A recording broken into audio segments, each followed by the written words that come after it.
Nagpapatuloy ang marathon hearing para sa mga tsuper at operator na naisyuhan ng show cause order ayon sa LTFRB.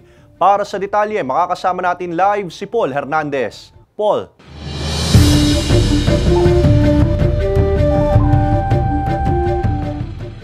Ace, nasa 30% na yung dami ng mga dumalo sa hearing sa LTFRB sa mahigit 4,000 na mga unconsolidated units. Target ng ahensya na matapos ang hearing sa buwan ng Hulyo.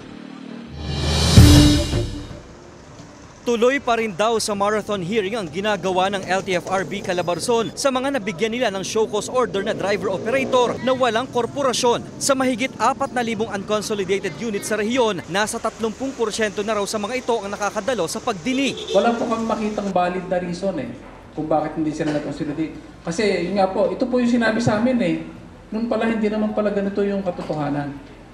Ang magagawa na lamang po namin sa kanila ay tulungan hanggang sa aming makakaya. Karamihan sa mga naisyuhan nila ay mga individual na driver-operator. Pwede pa raw silang sumali sa mga consolidated entity. Bukod dyan, may programa sila sa mga tsuper at operator na bigunang makapagpamiyembro. Meron po tayong tinatawag na entrepreneur program.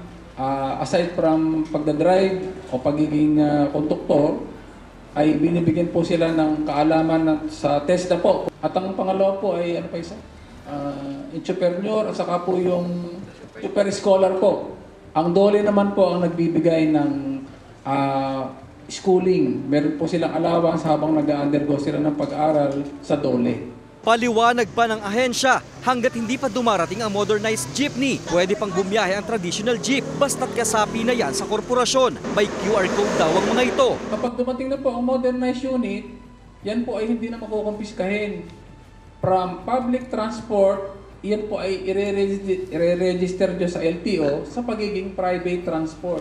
Magagamit po ang mga sasakyan nyo, ang mga jeep ninyo, panggamit sa bukid, panghatid sa pamilya, hindi na nga lang po pwedeng pang pasahero. Ayon sa ahensya, hanggang ngayong July ang target nilang itatagal ng hearing para makuha ang lahat ng paliwanag ng mga tsuper at operator na bigong magpa-consolidate.